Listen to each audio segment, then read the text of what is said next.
Hello and welcome to the opening of Season 3 of Media Musings. We started with a moment of silence because a rather prominent member of the community has passed.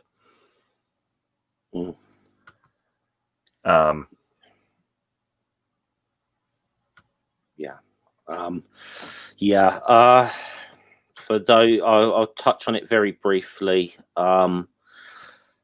Most probably know by now, but for those who are unaware, it was announced yesterday on Twitter that Dave, aka Ballinator, has sadly and unexpectedly passed. There's not too many details about it at the moment. I don't feel that's necessarily the most important thing right now. Just to say that he was, to anyone who knew him, just one of the genuinely good guys. One of the most genuinely an honest guy, and someone who definitely went out of his way to help a lot of people in the community with their channels. And just an all-around nice guy who will be sorely missed by all of us. Goodbye and rest in peace, Ballinator. Well, I'm sorry, we had to start on a somber note like that. And of course, also Christmas morning in Nashville, an RV car bomb blew up.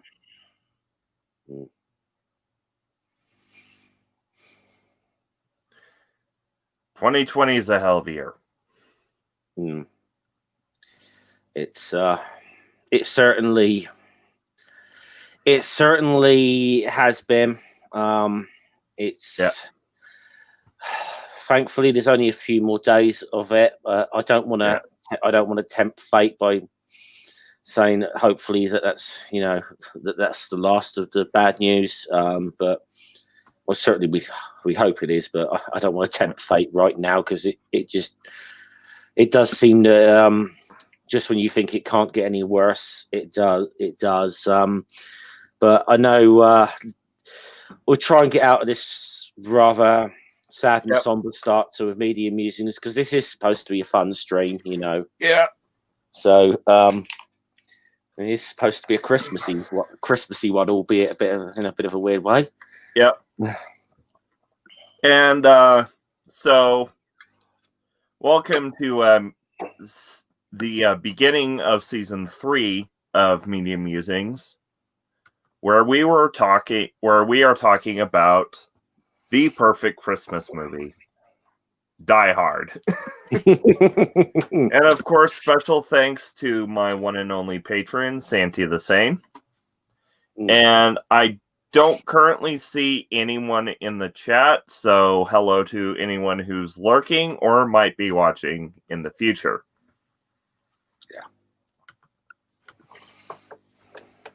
Yeah. I have decided to get into the spirit of it by wearing my Christmas jumper. So I don't know if you want to just put me full screen so people can see for a second. Hold on. There we go. It says, "Now I have a machine gun. Ho, ho, ho." So, as we're talking Die Hard today, I thought we'd or rather, now I have a machine gun. Ho, ho, ho. That was actually a fairly passable Alan Rickman. That was pretty damn good. I have to admit that it was pretty good. Now,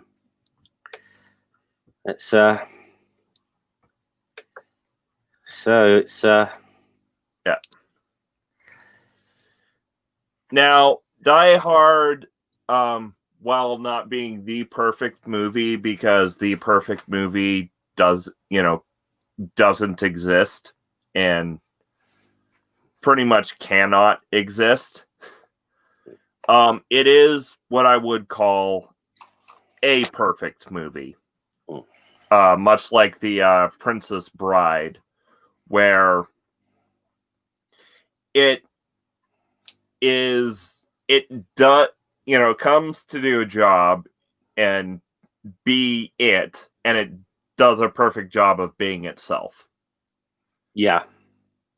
It's one of those movies where you can't really look at it and say, these changes should have been made to make it better. No, absolutely not. I think it is, as a storyline wise, obviously nothing too complicated. Quite simple, straightforward plot in a lot of ways. Casting, I think, was perfect. Yeah. Both of the two, certainly the two lead roles of Bruce Willis and Alan Rickman. Alan Rickman was not really known outside of the UK before Die Hard. Yeah. His first big. Bruce Willis was certainly not known as a tough guy action hero type before this film. Yeah, he was known as the rom-com guy. Yeah. Yeah. So, I was going to say now, do you want some trivia about Die Hard that a lot of people may not know? Sure. Okay. In a way, it is very indirectly, I must state, a sequel film. Oh yeah, because it was based off a sequel to a novel, and actually, contractually, they had to offer the role of John McClane to Frank Sinatra first, because Frank Sinatra played the. Yeah. So we almost had Frank Sinatra in Die Hard. Now I can't I'm not gonna knock old Blue Eyes, but I can't see the line "Yippee motherfucker" being done in the same way by Frank Sinatra. Now, do you know what it is a sequel to? Now, I will say it's very indirectly. It was a book, but also made into a famous film. I don't remember off the top of my head. Okay, it is the Towering Inferno, a famous Steve McQueen film. And of course, I certainly couldn't get Steve McQueen to play John McClane, because Steve McQueen unfortunately passed away before this. But Die Hard was in fact based on a 1979 novel called Nothing Lasts Forever. Yep. Which was indirectly a it was a sort of an indirect sequel to the Towering Inferno.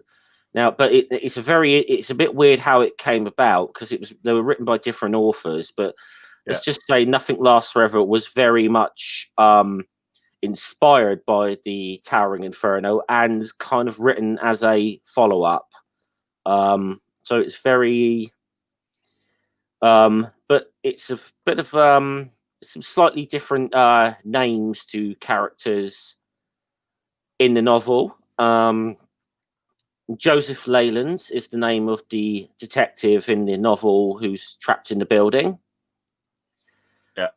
Stephanie Gennaro, which is somewhat name Gennaro is referenced in the film. And you have Anton Little Tony Gruber.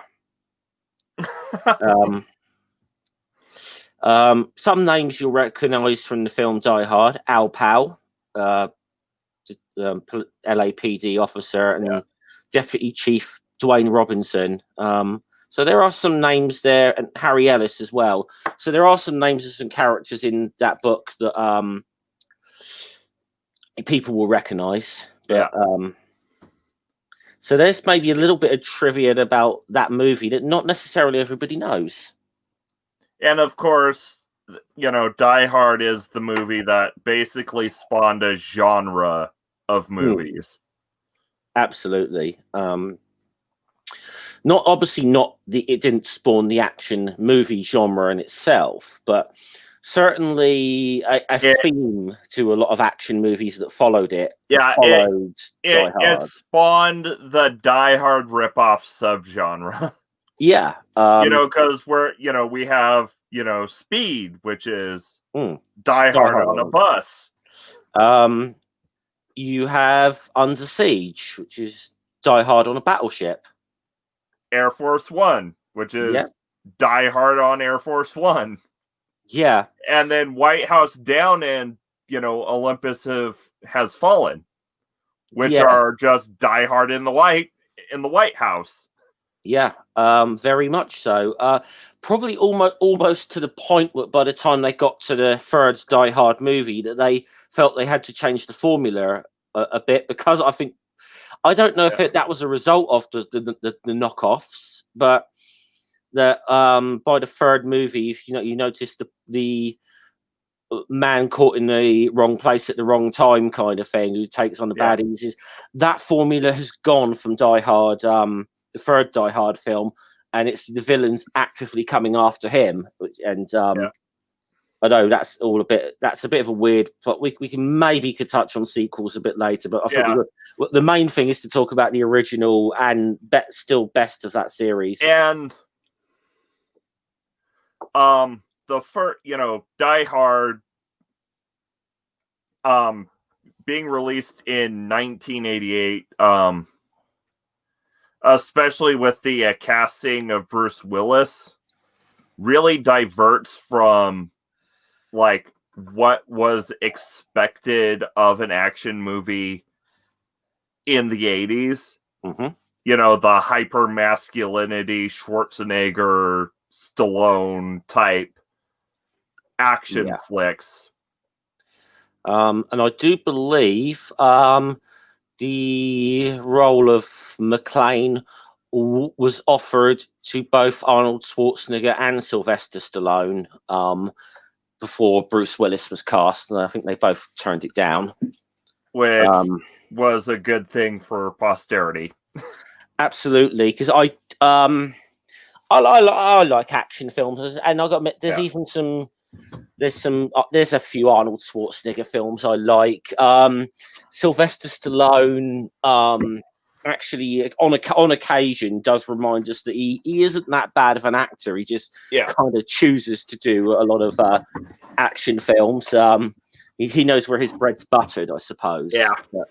But he occasionally reminds us that he can act. But I could not see that movie working and being the classic that it is with either of those guys in the role of McClane, because I think one of the reasons it works with Bruce Willis, and one of the reasons McClane works as a character that is, although he's a tough guy, he's also vulnerable.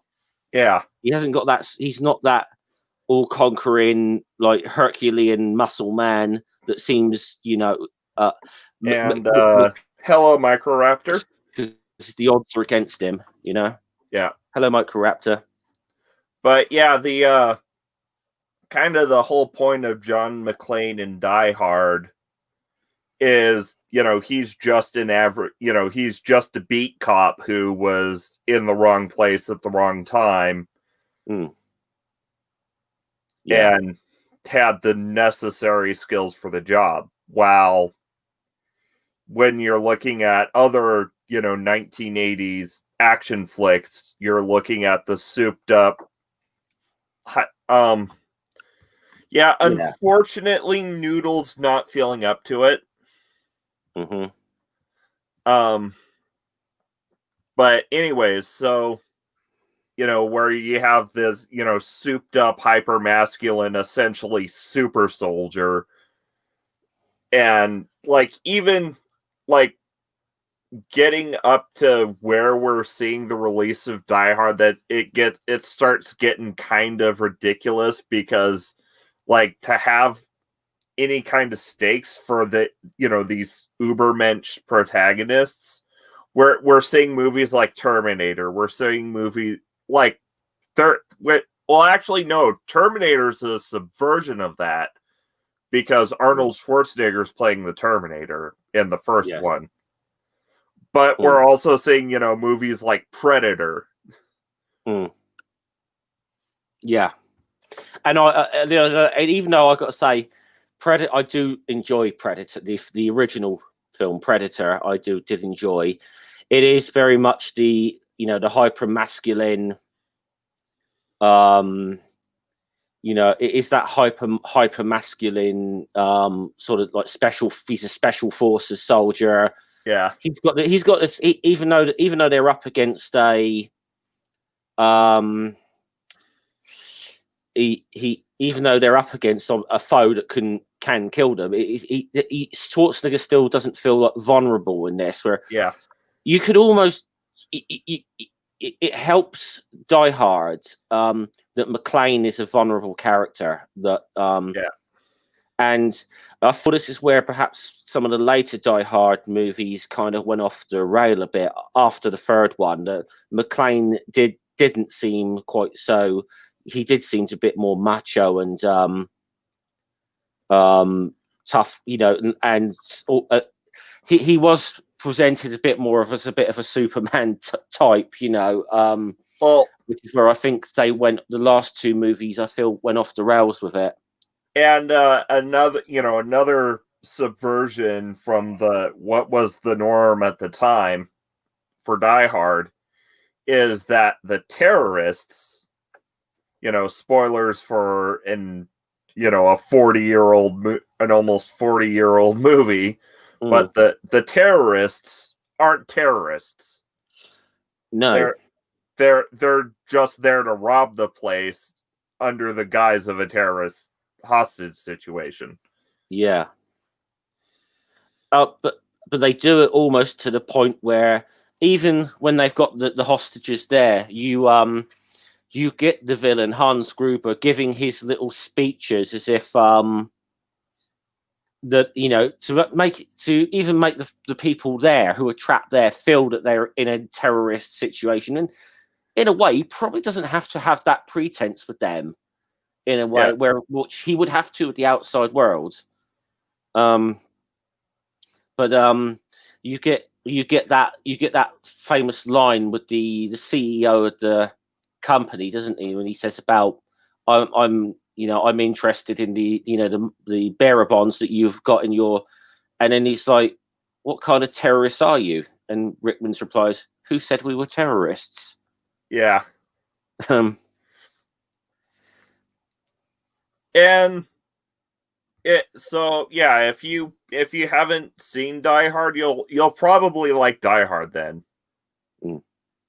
And actually, I'm not sure if it's I mean, it could be just a quirk of subverting the the tropes of the genre at the time. But Die Hard is actually accidentally kind of a woke film. Strangely, yeah, you could probably because you basically John McClane's whole character arc is him coming to grips with his separated wife being a career woman. Yeah.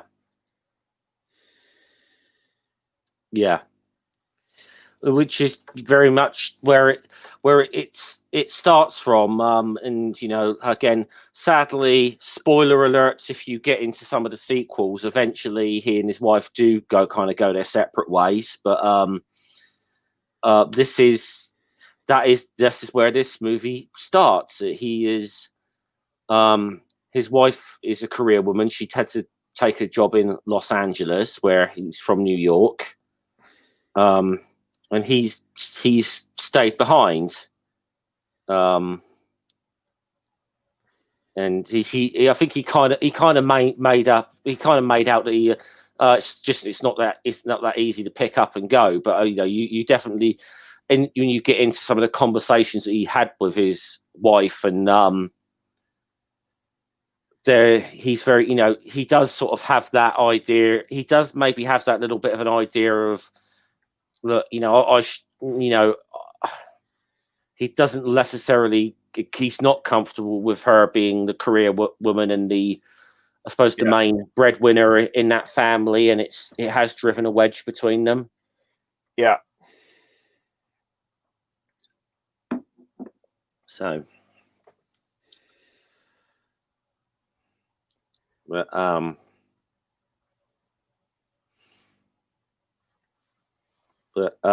so I guess through the process of this,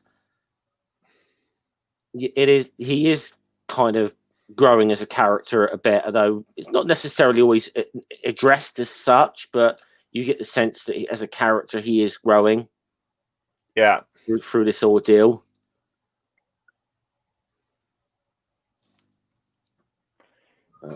And like, though the John McClane, the kind of subplot about John McClane's feet, it kind of mirrors this arc. Yeah. Because he's on the airplane complaining about the stress of flying, and the guy next to him is like, oh, should walk around barefoot for a bit. Yeah. And then, of course, he decides to take the guy up on the suggestion, once he arrives to Nakatomi Plaza, when the hostage situation begins. So there is the sort of subplots this that he is barefoot throughout this movie. And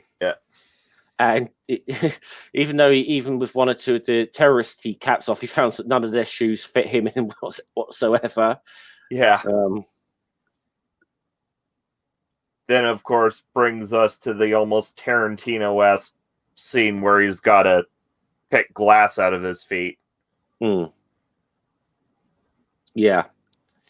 I'd say almost Tarantino-esque, but although there is, like I said, there is a bit of, I suppose, brutality in that. It's not cartoonish, which should like Tarantino, I'd say. Well, no, I wasn't. I wasn't referring to the violence. Yeah, I was referring to the feet. Yeah.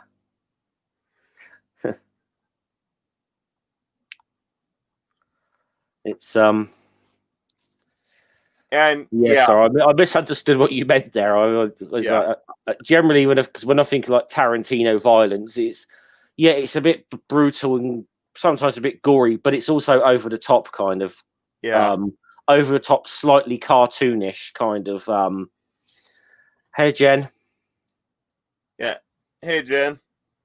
And I would say Die Hard is woke for its time.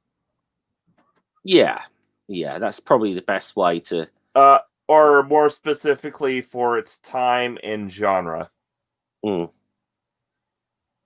Certainly, yeah, because well, heck, even nowadays it's probably woke for its genre, because still we've got that, we've got the societal thing where men are only really allowed to be vulnerable if it's a rom-com. Yeah. Which, ironically, as we said earlier, this is what Bruce Willis was known for before Die Hard. Yeah.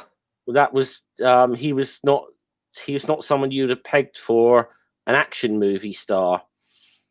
But there is that good blend of him being a tough guy in a certain respect, that especially with the way he so a lot of the wisecracks in that he makes and so on. Yeah. Well, and I mean, like, the whole thing is like it can be kind of read as a commentary on toxic masculinity. Yeah. With Hans Gruber and John McClane, talking back and forth about old cowboy films. Yeah. Which, of course, before the which of course was the masculine archetype before before this special forces super soldier archetype. Yeah, I mean, there's certainly, because he makes the certainly the Roy Rogers. He makes a lot of references to Roy Rogers, doesn't he?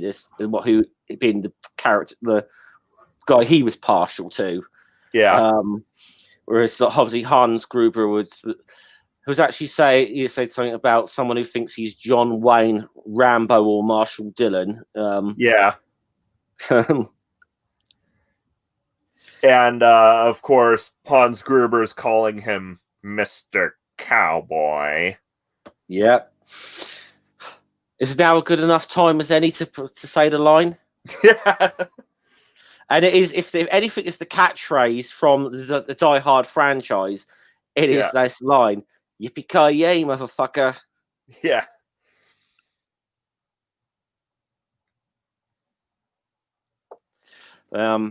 So it's which that if anything that has become somewhat iconic to the point where it certainly, again, when you get to some of the later sequels, it's almost a bit because I'd say the fourth and fifth films in the Die Hard franchise, to me, were pretty damn awful.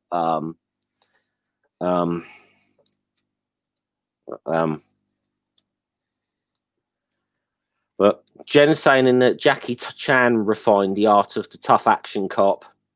Yeah.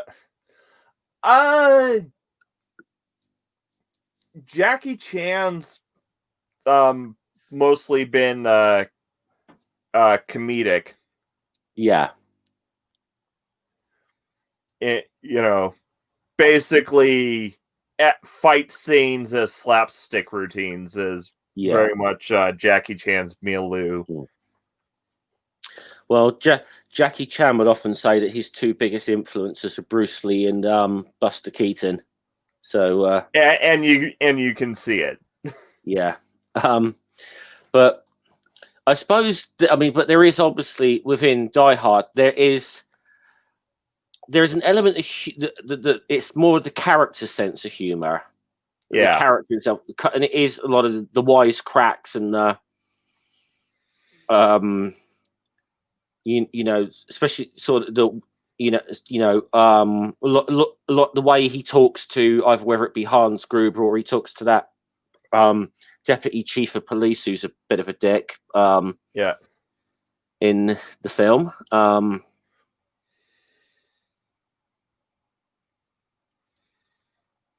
And another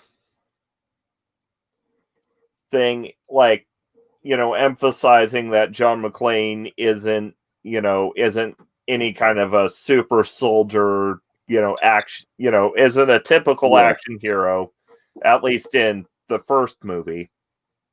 Yeah. Is where when things start going down, he does all the right things. Like, he does all the things you should do if something like that's actually going down. Yeah. Well, the first thing he attempts to do is alert the police. Yeah. And which was the main. That was the main thing. That was the first thing he he tried, he tried to alert the police. Then he had the sort of first confrontation with the first terrorist. But even then, though, it doesn't sort of really become his mission to say, I'm going to kill all these terrorists. It sort of happens. He's generally always trying to alert the authorities, and then when that cop does turn up, he does try to warn them. You need to be really careful about how you approach these guys because they are really well armed and they know what they're doing. Yeah. But they handle it like a typical hostage situation, which is basically what, Hans was planning around. Yes. Yeah. Indeed. Yeah, it's which is that because there is the element of the plot that they needed the power to be cut externally from the building to actually unlock one of the locks on the vault. Yeah. This was so it was always Hans Gruber's plan to get the like a police involved in the FBI in a sort of terrorist hostage kind of situation. And then the idea at the end, well, obviously the plan was to make it look like a kind of like a big suicide bombing type of thing in the end, where they killed themselves and the hostages and whatever, whilst they secretly sneak out of the back door with the money. Yeah. That was the plan. So, so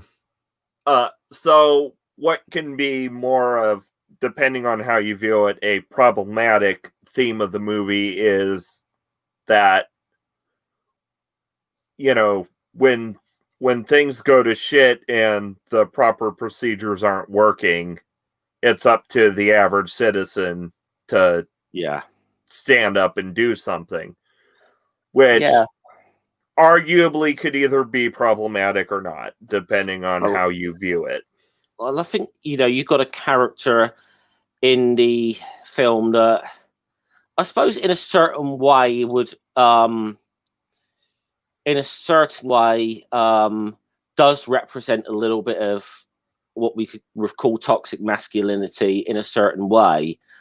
But when he's faced with the situation, can't deal with it. That's the character of Ellis. Yeah.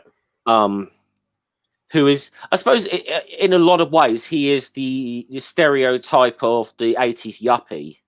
Yeah, the slick wheeler dealer. Yeah, and when and obviously when the when the situation arises, he is really trying hard not to panic, and then but then obviously a bit later on is perhaps naive enough to think that he can negotiate with Hans Gruber, and we know how that turns out for him. Hans, Bobby, I'm your white knight. Yeah. I'd have to say, I mean, as far as movie villains go, Hans Gruber's got to be up there on top 10, if not top 5, certainly top 10 of all-time movie villains, to me personally. He is definitely up there as one of the all-time great movie villains. Well, yeah, because basically the entire movie hinges on John and Hans's interactions. Yeah.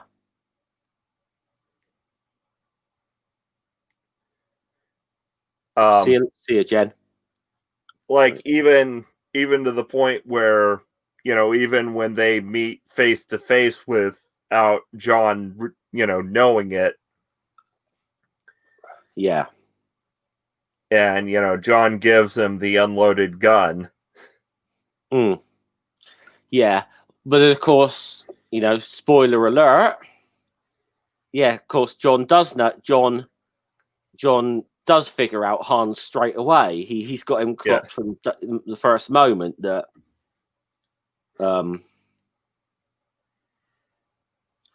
And because you think for a while that Hans Gruber is going to play him because he's got he actually does get the name of a legitimate Nakatomi employee, and McClane's able to double check that.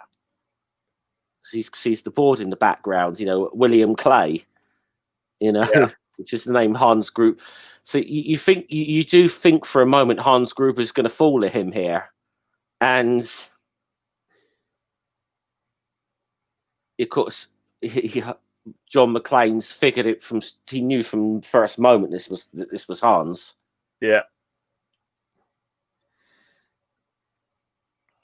And I think that's a very good part of the movie in itself. The way Hans is trying to beg off because and trying to act like he's one of the hostages or that's escaped or something, and like, oh, don't kill me, you're one of them, aren't you?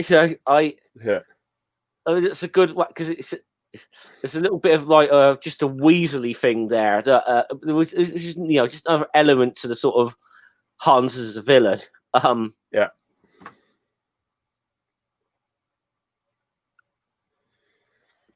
Like, well, one, there's the great acting by Alan Rickman. Yes. And, two, he's not the kind of villain you normally get in an action movie, because action movies are usually very straightforward as to.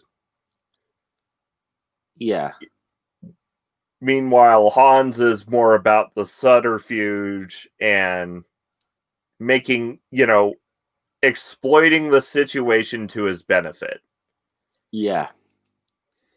I mean, you do have, I suppose, in a lot of ways, I'd say even Alexander Goodunov's like the villain's main henchman, he isn't quite the typical like villain's sidekick.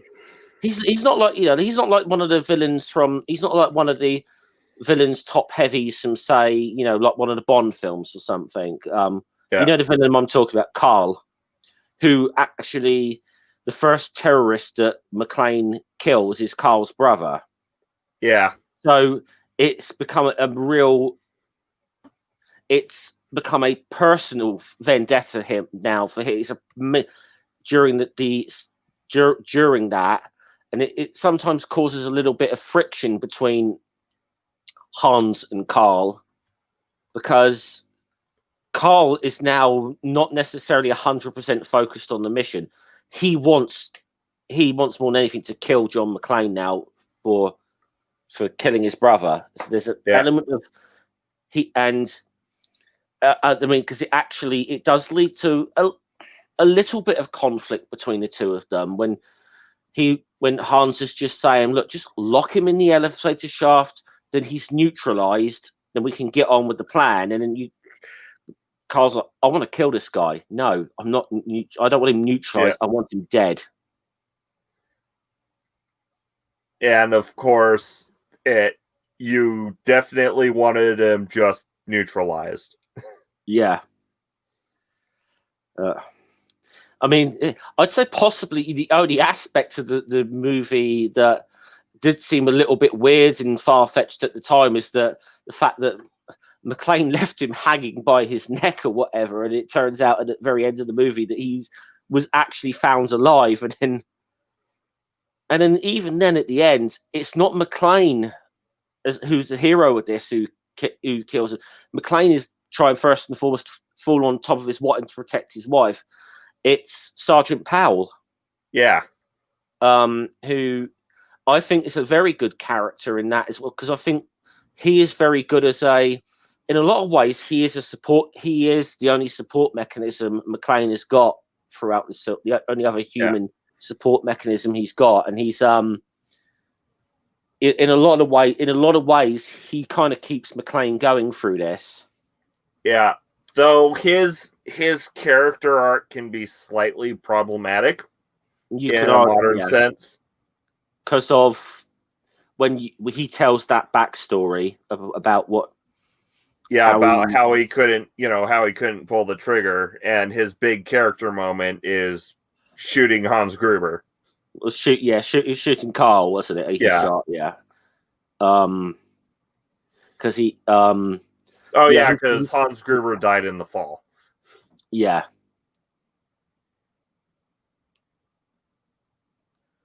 But so I mean, you could argue that it was a problematic storyline in that respect, but it was a. But then you could also argue that in that moment it was very clear cut what he had to do as well. Where he mentioned as a rookie cop, he'd accidentally killed a kid. Yeah, and this is why, this is why he had almost made the choice to just pretty much work behind a desk and not be a street cop anymore, because he'd been living with that for like 20 years,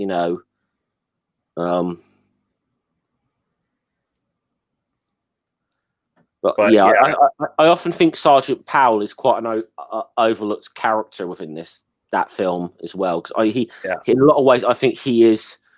In a lot of ways, I do think he helps McClane get through this ordeal. In a lot of ways, he's very much a support mechanism that helps keep him going. Yeah, and pretty much the only one in even so far as John McClane will only, specifically says, I need to just talk through Powell. Yeah, because the cops who were running it, just didn't appreciate what McClane had done. And the fact that and this is the thing, McClane was trying to help them. Not so much, and as we said right at the beginning, his whole plan wasn't just to go on this one-man crusade against the terrorists. It kind of turned out that way, that he had to do that. His only plan at the beginning of this is to somehow notify the police, and he has also. Even that time when he radios the police for the first time from the roof, and she says, "Please be advised, this channel for emergency lines." And again, one of my other favourite lines: "No fucking shit, lady. I sound like I'm ordering a pizza." Yeah.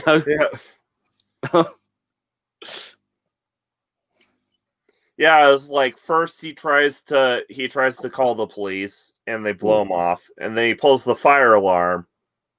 Yeah. And, they find nothing and, leave. Ooh. Yeah. And even when Powell first turns up, initially he thinks it's a wild goose chase until a body comes flying out of the window and hits it. Yeah. And then obviously one of the other terrorists opens up fire on him as well. There's actually one other character who I don't know if you could possibly make an argument that he's a villain in this, but he's not one of the terrorists. But more of a,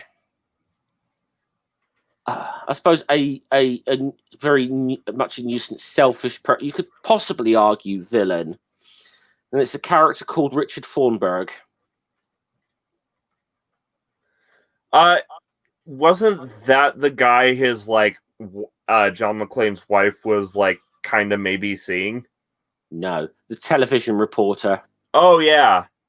You could possibly make the argument that he's just more or less the kind of very unethical journalist who stumbles onto this story, doesn't give a shit who he steps on in the process of getting his scoop, and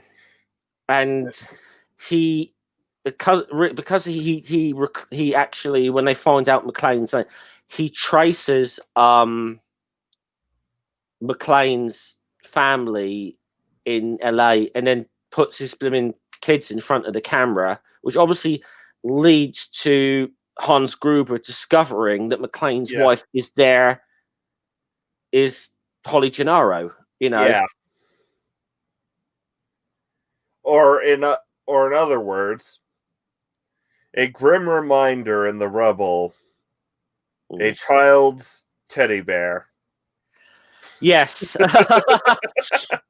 That's we're gonna have to find some more episodes of that for you to watch, actually. Yes, this is very much, that's a very 1990s British reference Ring just made there, to a show called Drop the Dead Donkey and a character called Damien Day. If anyone is familiar with that show, basically Dick Thornburg, Dick Thornburg is like Damien Day before Damien Day was a thing. And PJ, we're not welcome, PJ, but we're actually on Ring's channel, not mine.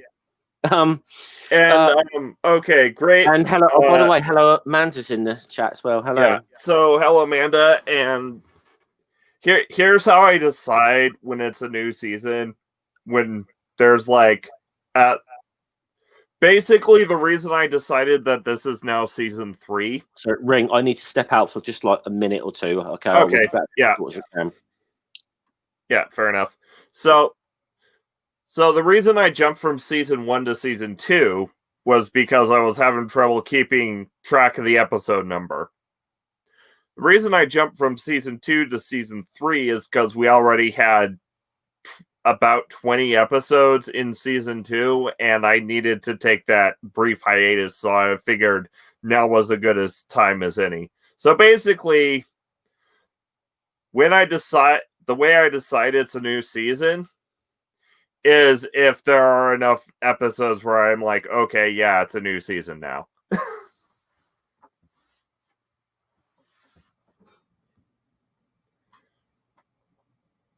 And of course, hi, PJ.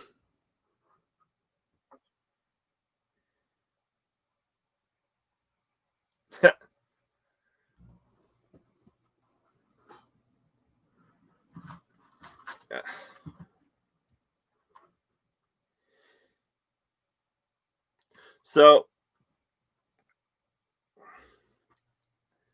let's see.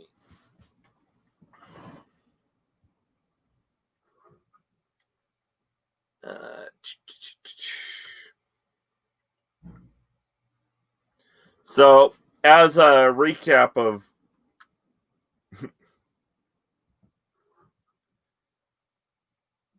yeah, and hopefully you won't take it to Mordor. But anyway, so going over what we've kind of discussed so far, Die Hard's basically a very lean, straightforward script.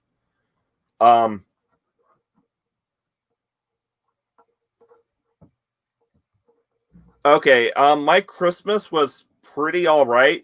We did family presents, and then I basically got dinner in the oven, and then I crashed because I had to work Christmas night. As for what my lovely wife got me, you can see it in the background. I got a green screen. So, also another good reason for it to be season 3, because we're jumping from the Africa blanket to like an actual green screen. Not that I can actually do green screen stuff with it because I have no idea how to. But it's, not the Africa blanket. So there is also a change in the aesthetic that is to be somewhat considered.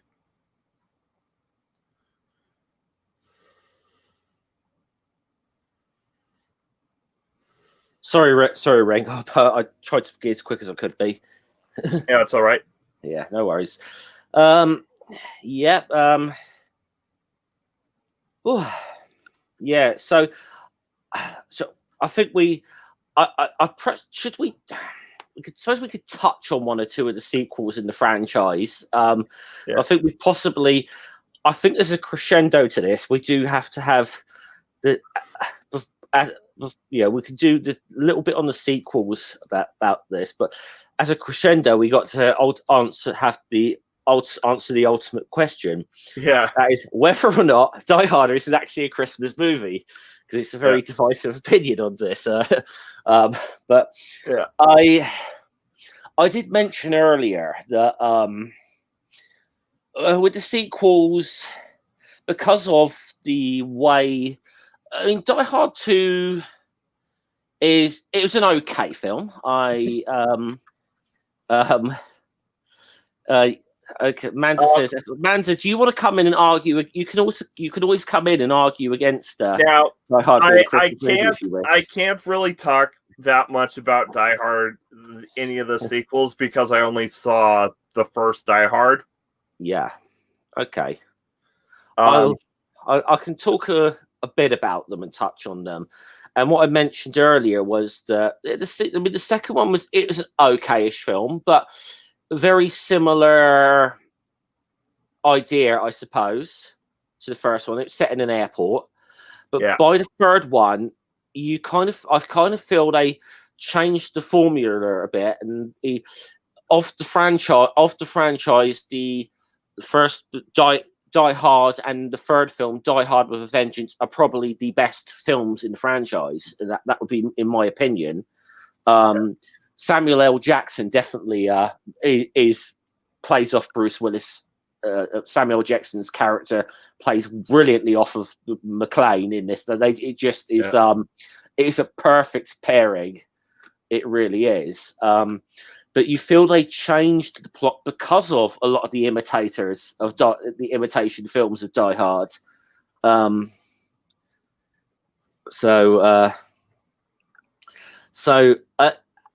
How about Matt? By the way, I'll say, Manda, I'd say I don't want to speak for Rig here, but I'm sure you'd be welcome to come in and argue as to why Die Hard is not a Christmas film. But I think we ought to possibly touch on that a bit. But I will say, to me, the fourth and fifth films I thought were pretty damn awful. In my opinion, I think they really jumped the shark because of what I said earlier, that McClane did become a little bit more of the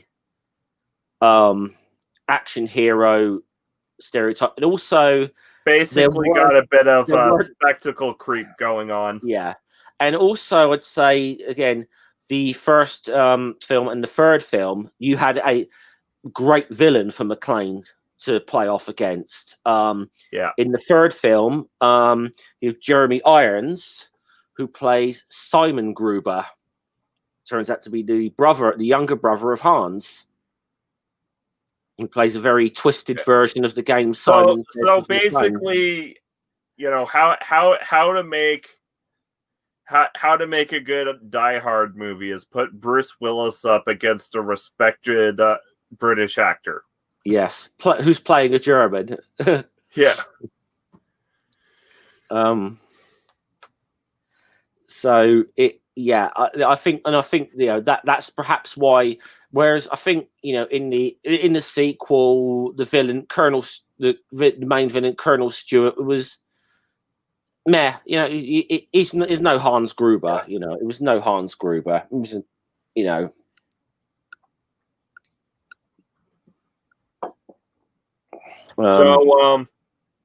I will say there is one action movie. There's only one action movie that I will call a masterpiece.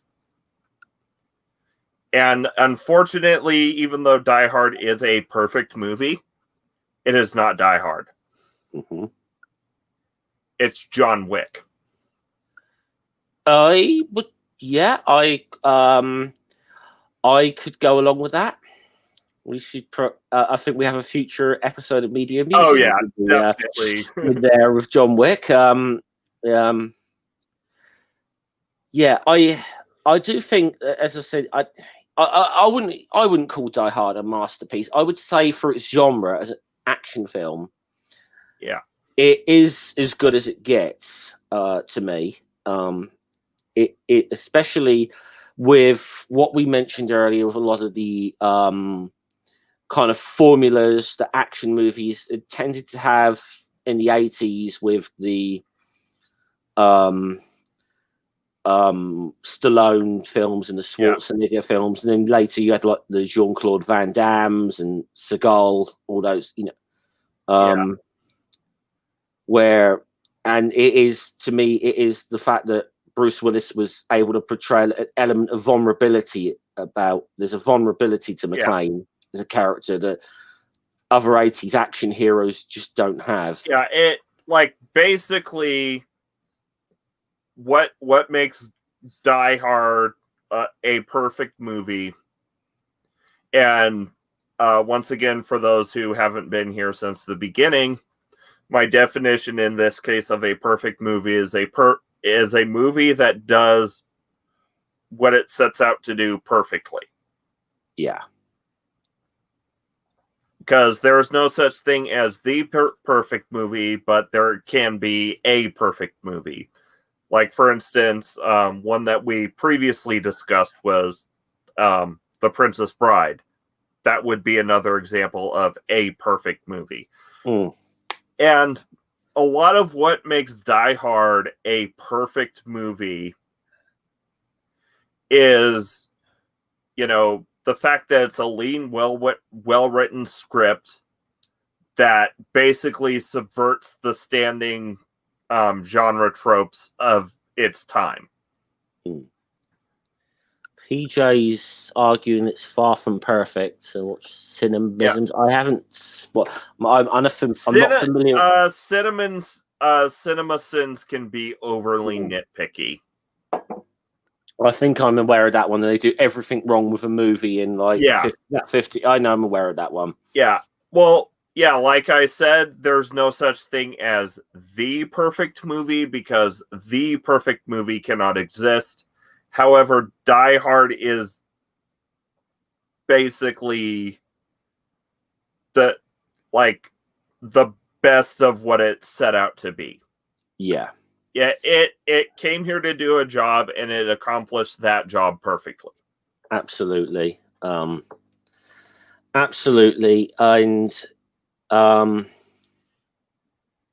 it's I think it has just the right it certainly has the right the casting, I think, was superb, and the characters were superb. As we mentioned earlier, I wonder how different it could have been if Frank Sinatra had taken up the option of playing McClane that he was legally was entitled to. I can't. Especially at that point in Sinatra's life as well, I couldn't see it working. But and I agree with what PJ just said. If Die Hard said anyone but Willis, you wouldn't have. We touched on this earlier. Yeah. But Bruce Willis was perfectly cast for this, and it redefined Bruce Willis as an actor because he was a rom-com guy before this. Yeah. That was, I mean, I think a lot of people were skeptical when they heard he was doing an action movie. I mean,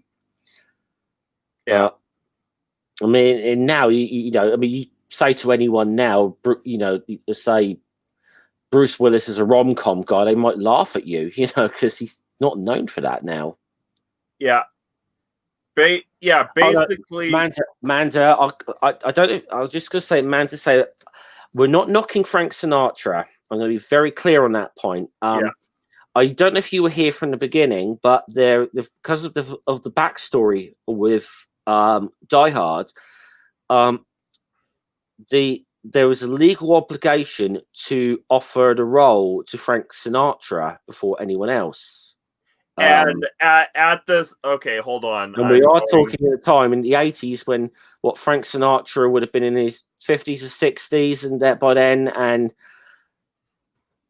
I cannot see him pulling off John McClane the way Bruce Willis did. Yeah, it's not a knock on Frank Sinatra. Okay, let me put it this way. So, let's see.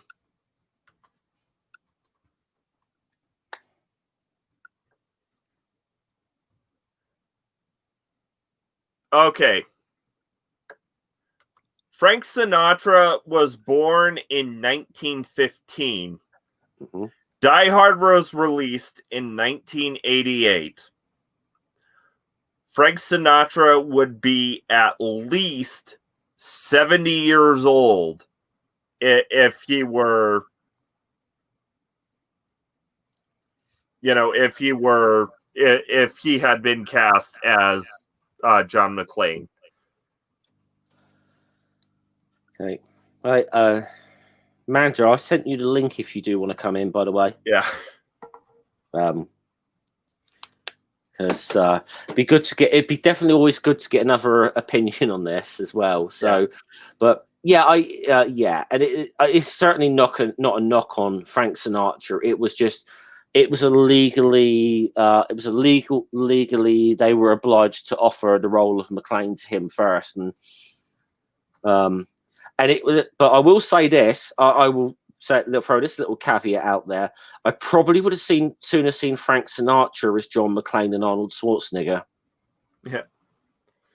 If Bruce Willis wasn't an option, and it was an option between like Frank Sinatra and Arnold Schwarzenegger, I might have gone with Frank Sinatra on that one. I very well probably would have gone with. Well, yeah, because I mean, Schwarzenegger wouldn't be, Schwarzenegger. Yippee-ki-yay, motherfucker. Well, it doesn't work, does it? Come up to the coast, have a few laughs. Now I have a machine gun. Ho, ho, ho. Because, seriously, could Schwarzenegger even fit in a vent? No. I mean, Bruce Willis barely did. Yeah. Bruce Willis barely fitted that.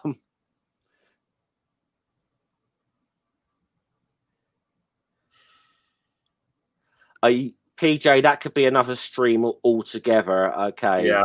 About Sinatra and I'm going to correct you though. He was never a mob boss. Okay, so that is one thing. Did he have links with the mob? Yes, he was never a boss. He was an affiliate. He didn't work for the mob. He wasn't let in. Nothing like that. He definitely wasn't a mob boss. No. He was an affiliate. Yeah, I will. I have. That's one thing I have read a bit of history on, is the history of organized crime in the US, and no, he was never a made man or anything like that. The mafia bought his contract for him so that he could actually make money, because he had worked for the studio. I want to say MGM. I could be wrong. Yeah. But he was a contract player for the studio, which back in the day meant like they would take actors in and have them, at a base salary as a contract. And he didn't like that, wasn't being paid dick, and he was pretty much the biggest star in the world at the time. So the mafia came in and bought his contract out so that he could be paid properly. Yeah. Well, and I will say another little detour. The famous, they got him out of a singing contract with the Tommy Dorsey band as well. they bought him out. They bought him out for $1. His contract out from $1 off of Tommy Dorsey, which is where actually the line that was said to Tommy Dorsey became a famous movie line. We're going to make you an offer you can't refuse. Yeah. That's where that came from. Okay, so my issue with this is just, it's the same thing as the, rocks or atheists debate, whatever fucking question. It's a stupid question. It means nothing. And every fucking year at Christmas, this shit comes up. So I've never actually seen Die Hard. Wow. Hey, you have a mission. You have I know probably action films is not your thing as such, but I would say as far as great movies and action films go, this is as good as it gets to me. Okay. Yeah. Some of the sequels I wouldn't bother with, but yeah. But and I have an issue with Ring's answer as well. John Wick is not the perfect action movie because it is unwatchable. It is unwatchable because you cannot. You know why. Okay, you know. I'm not saying John Wick is the perfect action movie. I'm saying John Wick is a masterpiece. There is a distinction there. You can't kill the dog, and yeah, you literally can't watch the fucking movie. So. Yeah. But insofar as the Die Hard is a Christmas movie debate, quote unquote. Like, there is one thing I kind of like to do to people who say that it isn't, is ask them if Home Alone is a Christmas movie. And then when they say yes, because it is an aggressively Christmas branded franchise, I'll point out that Die Hard Home Alone is just Die Hard starring Macaulay Culkin. Is Buffy the Vampire Slayer a vampire show? It is not. It is a show. It is a character-based show based in a world with vampires. Therefore, following that line of reasoning, I'd say that Buffy the Vampire Slayer isn't a vampire show; it's a monster hunter show. Even that, though, no, it's not. That being said, I haven't actually seen Buffy, so I can't really make any. I am gonna. But I am gonna take up for Manda here. If Math Pig, if you're taking up for Fast and the Furious Tokyo Drift as being the best action movie, I'm sorry, you are way off base. I'm kidding. I know. I will. Okay, so here, though I am on board with the classic, with expanding the idea of what a Christmas movie is. And so, PJ says, just because it takes place on Christmas doesn't make it a Christmas movie. However, there are things. So the thing is, there are people who will only watch Christmas movies during the Christmas season, and that gets kind of dull. If you're just watching things like Elf and, Santa Claus is coming, Miracle on 34th Street. So if you expand the concept of, if you expand the concept of a Christmas movie to include things like Die Hard and Lethal Weapon, you get a little bit of a palate cleanser. I think if it's, there are some movies that you just can't, like, who's going to watch Charlie Brown's Christmas in July? Okay. Yeah. But you can watch Die Hard in July. And it doesn't. That's a fair I mean, that is a fair point to make, that Die Hard is not necessarily a movie that you're only gonna watch in the Christmas season. And even a similar thing with, say, Gremlins. you can watch that any time of the year, even though that was our Christmas movie we watched the other night. So yeah. I mean, but you could watch that any time of the year, and it's a great movie. And of course, you can watch Lethal Weapon any time of the year. The Christmas is the fact that it's Christmas is a backdrop, I suppose, and the fact that there is certainly more so. There's a little bit in Lethal Weapon, but more so in Die Hard. There's a bit of Christmas music, and a bit of and you do kind of get a Christmas, something of a Christmas theme in Die Hard. What with the subplot about him getting the bear with the bear for his kid. Yeah. Well, I mean, I feel though like the whole, the reasoning behind Christmas even being involved in stuff like in movies like Die Hard and Lethal Weapon is only for them to shoehorn it in to make it so people will go because it's let out or it was. Wait, was Die Hard? When was Die Hard was it released around Christmas? No, I'm checking now. 1988, I believe. But what month? Yeah. That's a good point. I'm not sure. I'm not brings in an audience that would not have. Die Hard was released July 15th. Okay, so that should be definitive proof right there that it is just not. There's one thing I'm actually a little surprised with the Christmas music they put in Die Hard.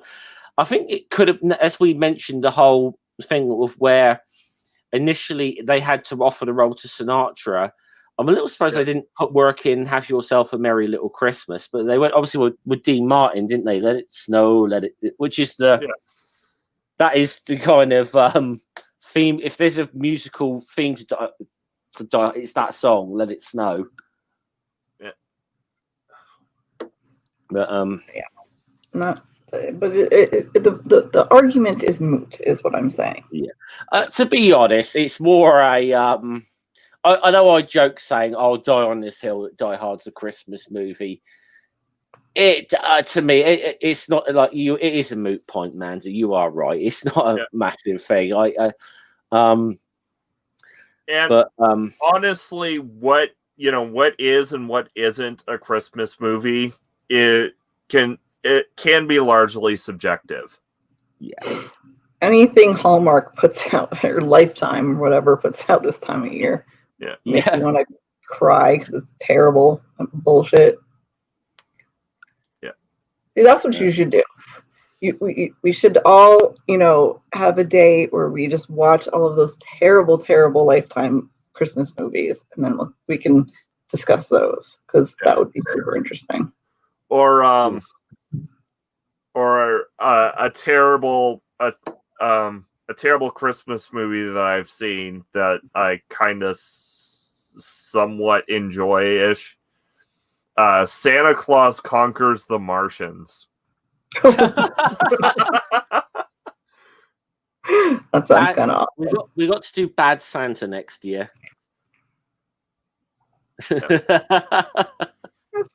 Okay, tried a little too hard.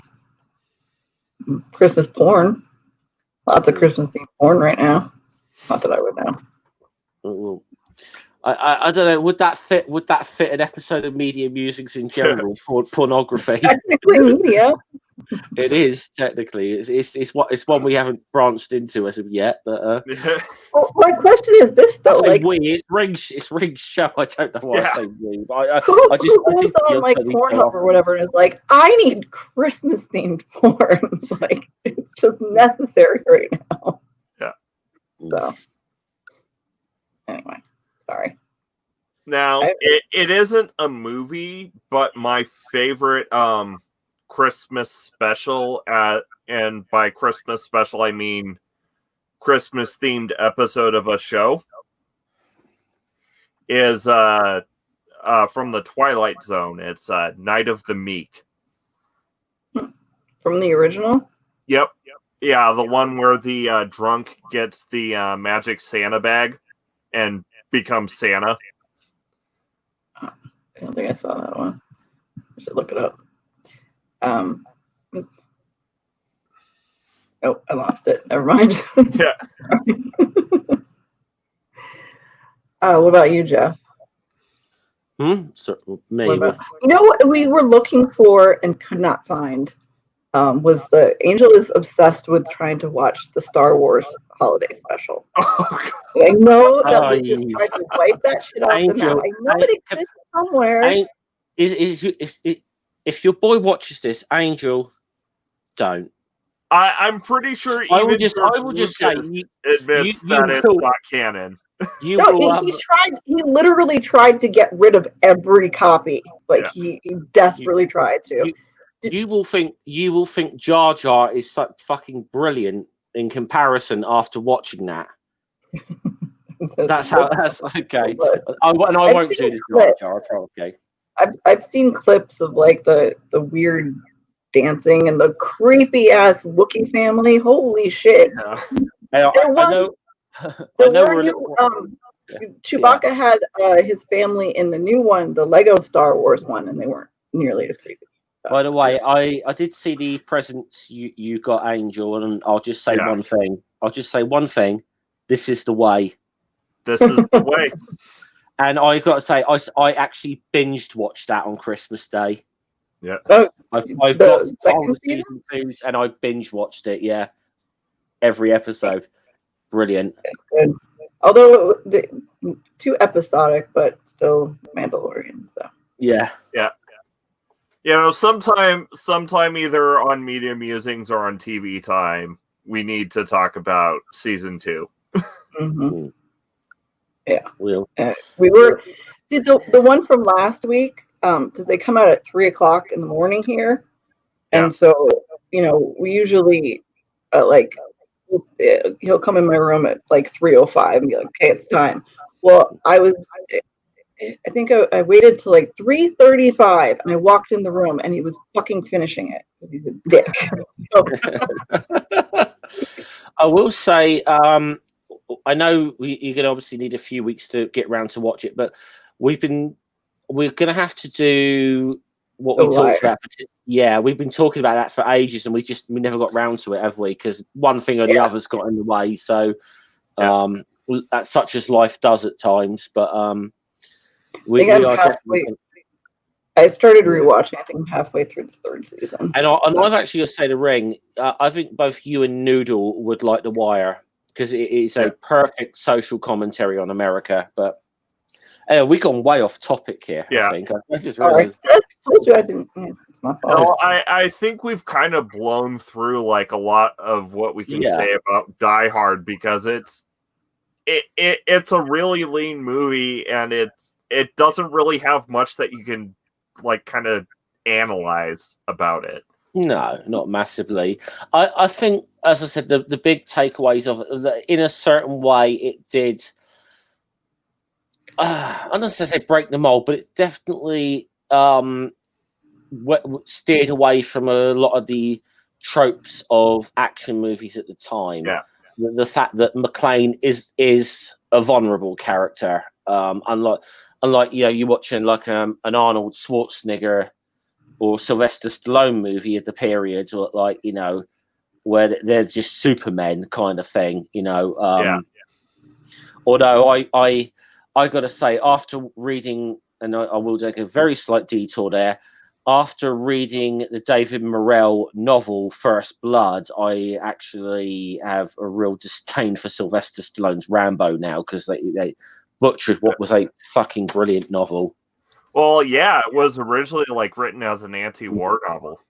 And Rambo wasn't thank really you a very hero much, either. PJ. Yeah, and I've got, whilst you're here, PJ, can I just say thank you for joining my Patreon as well. So, and I'm not 100% sure about it quite yet, but I'm kind of considering keeping the Bruce Willis train going next week. Oh, by discussing the classic movie that he appeared in, directed by M. Night Shyamalan. Of course, I'm talking about Unbreakable. I knew you weren't going to say this. Okay. We could keep a Bruce Willis train going. I mean, there's a few things you could do the Sixth Sense or something like that. You know. Well, I haven't seen The Sixth Sense. I have seen Unbreakable, and what the there fuck? is stuff to talk about Unbreakable. 12 Monkeys is another one. Yeah. If Bruce Willis wants to watch. Yeah. No, do you see where his career is at now, though? What he's doing now, it's so bad. He takes these just movies that they throw money at him. He goes in for like a day. If he's not facing directly the camera, like if there's a lot of shots of him like from behind or whatever, it's never him. It's always a body double. Like he spends like 3 hours on set for an entire fucking movie, just gets all this money. He's doing it for the money at this point. I mean, like, you know, he probably was always doing it for the money in a respect, but this was obviously this Die Hard was a breakout for him because he was probably, I suppose, moonlighting was what he's best known for before Die Hard. As we said, kind of a rom-com guy. He was known as a rom-com guy. Now it's almost weird to think of Bruce Willis in that light in a certain way. But something with he was in Friends. He dated Jennifer Aniston in Friends. Yeah, you remember that? Vaguely, vaguely remember it. That was a big deal back in the day because he was still kind of a big star. So. Yeah, I mean, I don't think he's quite sunk to the level that Nicolas Cage and Wesley Snipes have had to sink to yet, but it's. Oh, that reminds me. Sometime soon, I need to watch The Color Out of Space just to watch The Color Out of Space. Yeah. Well, it looks like we got got homework to go away with here by the look of it, with movies we got to watch now. Yeah. Manta has to watch Die Hard. Well, obviously, he would make me watch it sometime. So. Yeah, that's definitely. I like I said, a couple of like the third film in the franchise is good as well, but a lot of certainly after that it went off a cliff. But certainly the original Die Hard movie, it did it's the thing that spawns all these other action movies like Under Siege's Speed, like we mentioned earlier, because the rest of them it's all, like we said, it's like all these other movies. It's basically Speed is Die Hard on a bus, Under Siege is Die Hard on a boat. Yeah, White House, White House Down and Olympus Has Fallen are both Die Hard in the White House. Air Force One, so another one. I think my issue with action movies falls on the same line as my issue with like superhero movies, is that they're all fucking same. They're all very formulaic. Just like you said, Oh, okay, yeah, that does it. We are talking about Unbreakable next week. Okay, I'm gonna have to watch that again. It's a superhero movie, but it's not the average. It's not your average superhero movie. By the way, Manta, have you seen the movie of Watchmen either as well? I've seen Watchmen, yes. I haven't seen the show yet, but those are like The Boys. Okay, it's out. Like, I like The Boys. I hate superhero stuff, but I did like The Boys because it was dark and filthy. It was a dark deconstruction, dark satirical deconstruction of the genre. Plus, it's also very, more realistic. Like if something like this were to occur in real life, it would be more like this. People would abuse their powers, and So, by the way, sorry, I just want to say, PJ, that's really sweet what you've just put in the chat. By the way, yeah. That's really appreciated. Yeah.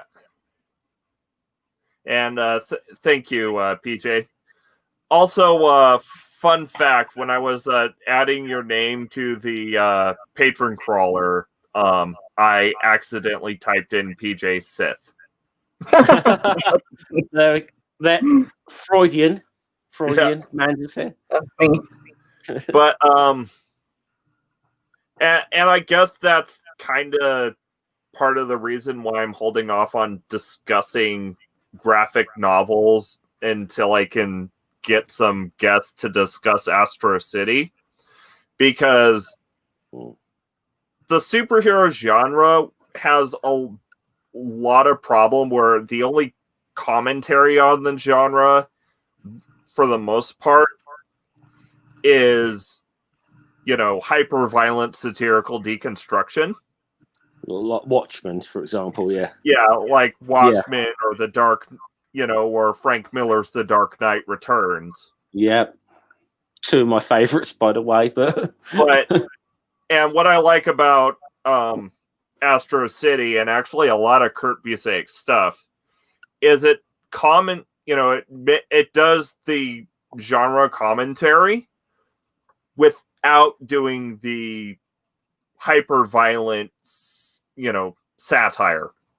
Because, like, for instance, Astro City is, you know, takes place in a city with superheroes, but it doesn't focus on the superheroes. It focuses on the average Joes, for the most part, living in the city. Mm.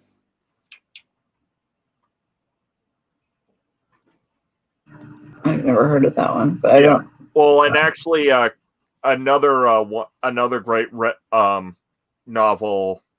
graphic novel that a lot of people probably have heard of, that was done by Kurt Busiek. That's, you know, once again, the commentary of comic books without the without it being a hyper violent satire, is possibly the best Superman story ever written. And I'm talking about Superman Red Sun. Yes, absolutely. Yeah. Well, we found something. I think we found something you and Chris Attlee agree on, Ring. Yeah. He loves that book. Yeah. It is a good book. I feel too girly for that. Yeah. I don't know any of the action movies and the comic books and shit. Sorry. Yeah. I try. I get, you know, stuff that Angel makes me watch, but yeah. Mm. Well, I mean, I know we did do the episode on comic books, didn't we, Ring? But yeah. You know, it's definitely something we got. I definitely think it was something we could dip our toes into with some of this stuff again. Oh, but yeah. I think you've got to find the right book to dip into, though. You know. Yeah, I kind of did that episode as a primer. Like, okay, if you want to learn more, go back to our deep dive of, like, the history of the medium. Yeah.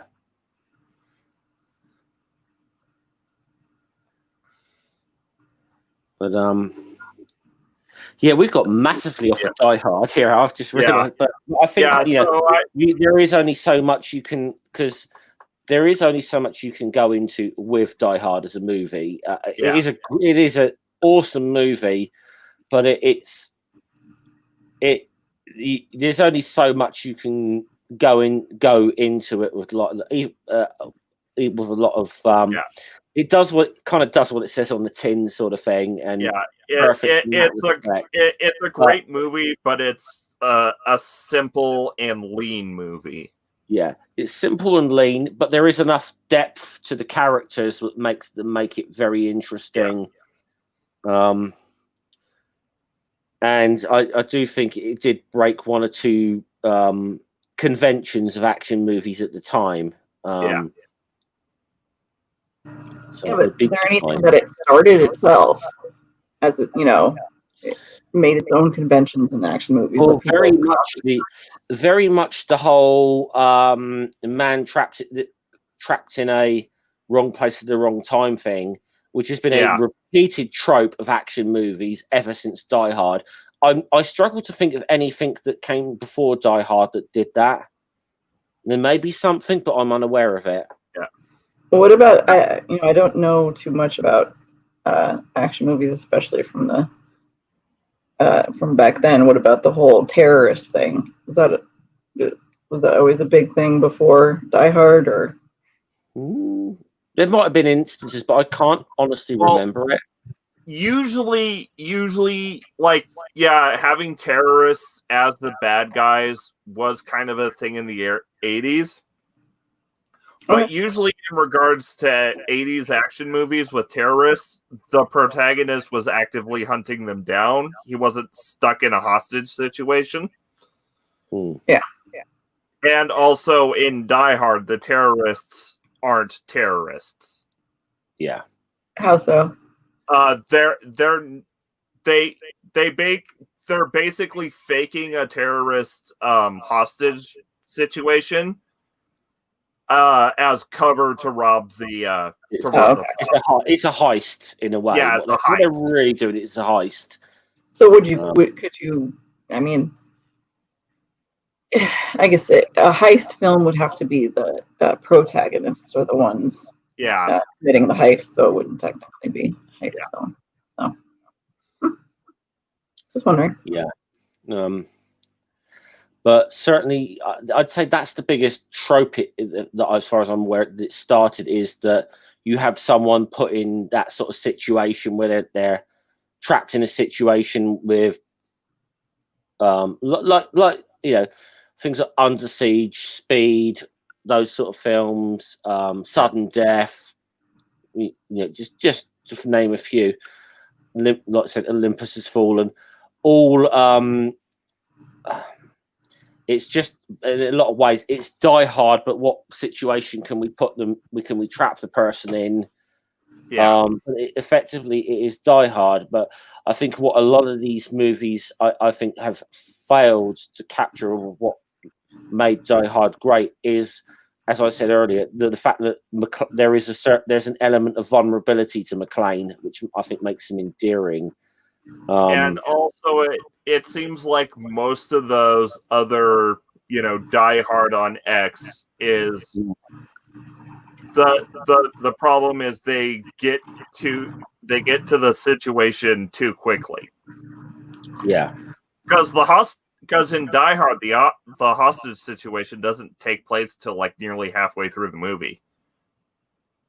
Yeah, it's a little way into the movie. It takes its time setting up John McClane as a character before the actual action even begins.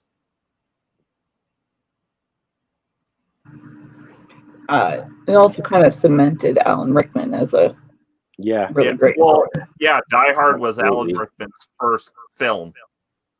First film ever, really? Yeah. Yeah, he'd obviously been a TV and stage actor in the UK. I mean, I think he was known in the UK, but it certainly was a breakout for Alan Rickman. And again, perfect casting. It was perfect. Alan Rickman kind of reminds me of Giancarlo Esposito. His ability to play such a cold but deep and well-rounded character, but also being a genuinely amazing human being themselves. So yeah. That's guy from Mandalorian and Breaking Bad, isn't it? You just I just had to think who you meant for a second then, but but probably best known for playing really cold villains as well. But Alan Rickman possibly for a while did kind of get typecast as villains off of the back of Die Hard, which might have been, to his detriment, I suppose. He kind of got typecast a little bit for a while, and took him a while to break away from that. But, especially in regards to a certain movie series. We had to get it in there. We've got to get it in there. Had to get it in there. Channel punching bag. Yeah. But I actually even liked him in the movie version of Hitchhiker's Guide to the Galaxy, where he played Marvin. He played Marvin. Don't talk to me about life. What was the one he did with Tim Allen? Galaxy Quest, yeah. Okay. More Galaxy, the Star Trek parody. They were actually supposed to do a sequel of that. They were working on a sequel specifically for Rickman, But then he died. So that was it. That's kind of a shame. Yeah, that would have been really good because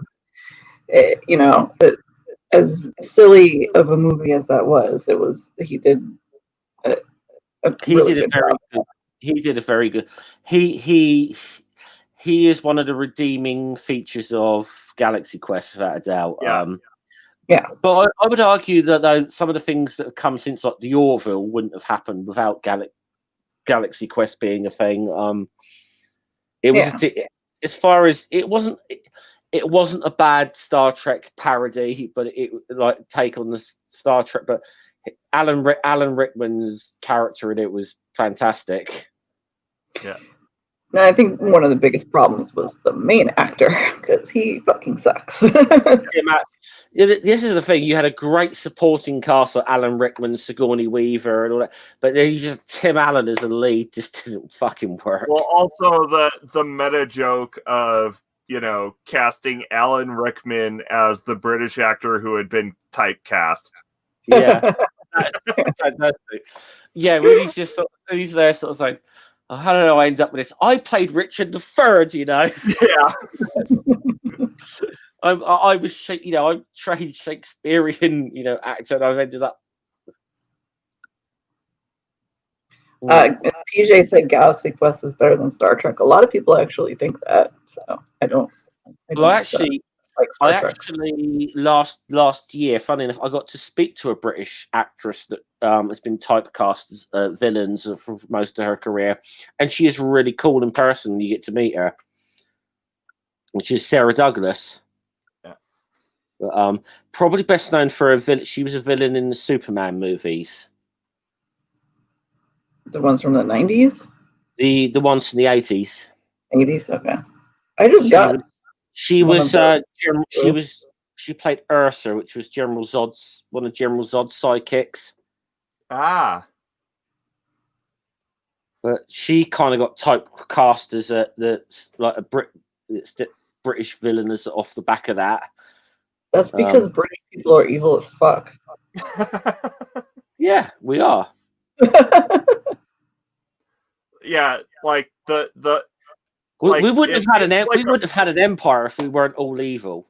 Yeah, it seems like there's a rule when it comes to Britain, is the posher you are, the more evil you are. Yeah, that's true. Yeah, I guess that makes Dave super evil. Dave is not to be posh. Dave is Dave is bordering on Bond villain. Let's be honest. He is bordering on Bond villain. A little bit. Yeah, but does it hurt, Jeff, to know that your country, your great nation, once practically ruled the world, and now you're just a tiny little country with a couple extensions? And do you think I'm a big lover of the British Empire? Well, the thing is, like, given the Brexit deal, you're kind of less than that. You're now kind of a vassal state of the EU. Laugh all you want. It's going to happen to America one day. It's just about almost happened. It's in the process right now. China's probably going to be the next global power, if anyone. But we lost our grip on power because of our last administration. So we've been losing it for a while. It's been eroding for a little while now, but and actually, I think it'd be either China or the Saudi. Yeah, China's more likely because they can compete both economically and militarily with the United States. Is so that China. Meanwhile, Saudi Arabia just likes using the U.S. Army in its proxy wars. I think that Russia kind of already has the power, but under cover of darkness in a way. Like they move the chess pieces without being seen. Russia's big problem last time is that they could compete militarily, but not necessarily economically with the United States. That was the big problem. Anyway, we've got so off topic here. I just realised I think it's a good time to move to shilling. Yeah, I think we should. Sorry. That's all right. So, Amanda, you got anything coming up? Tomorrow I will be on Atheist Pastors at 5:45 p.m. Eastern. Talk about climate change. And tonight I have Dark Matter and I have our secular Sunday service we were supposed to do last week about the war on Christmas and the Christian victim mentality with Mr. Bear, Atheist, Robbie, and Marrow right now at 8 p.m. Eastern.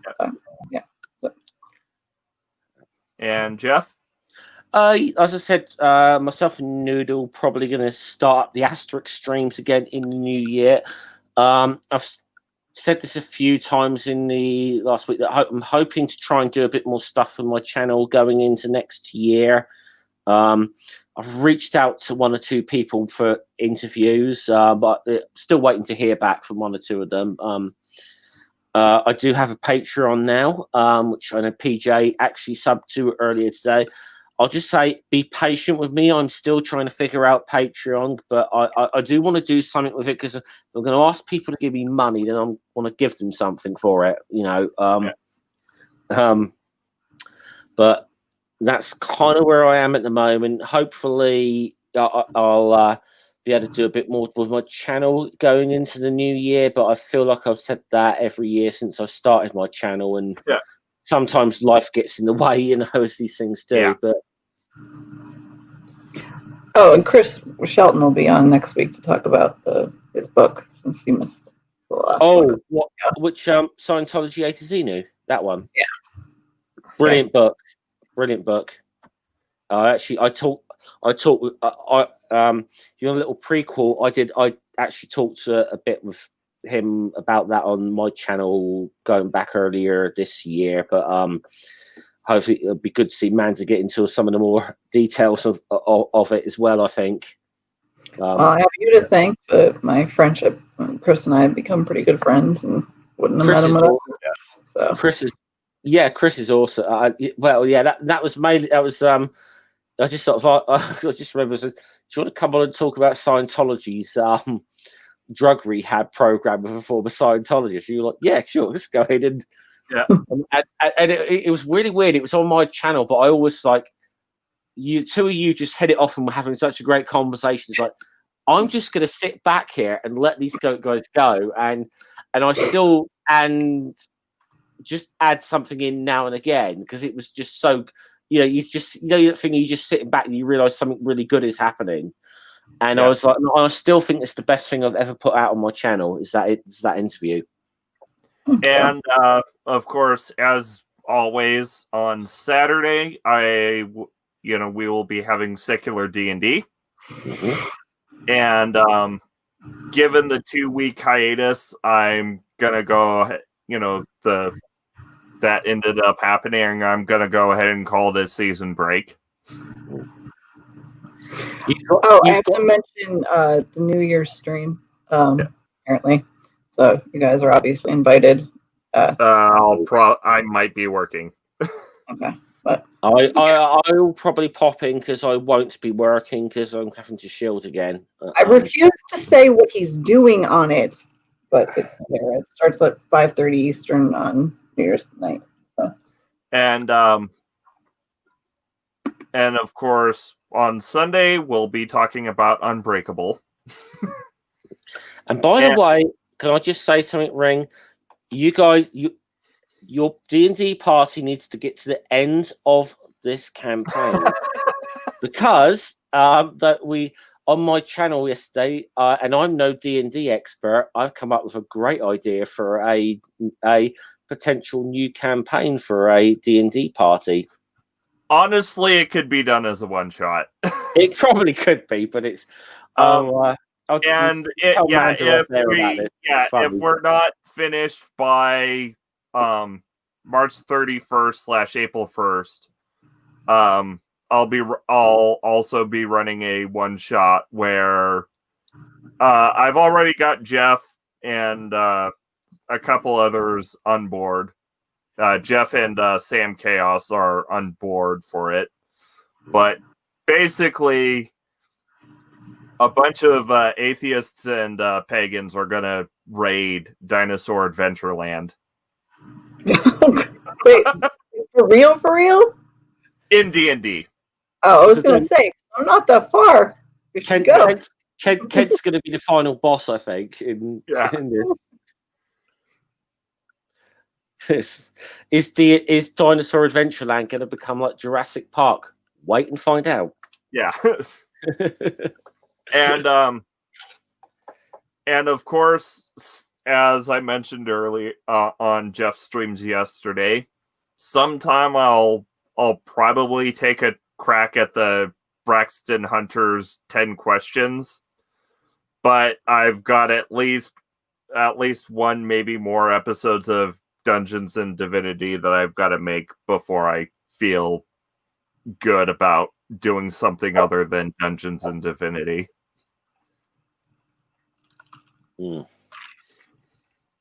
Awesome. So that let's go ahead and move to taglines. Think critically. May all of your stains be large ones. Oh, and also, because I almost forgot, I do have a patron or a Patreon. Thank you to Santi the Sane and PJ Smith. I also have a Teespring, and I am currently 47 subscribers away from the Embarrassing Story stream. Get this guy to 200. Get him to 200. What's the damn my fingers get there? Get him to 200 subscribers. Yeah. And with that, I'll go ahead and say indoctrination is a hell of a selfie stick, so don't choke on it. Salute. Right.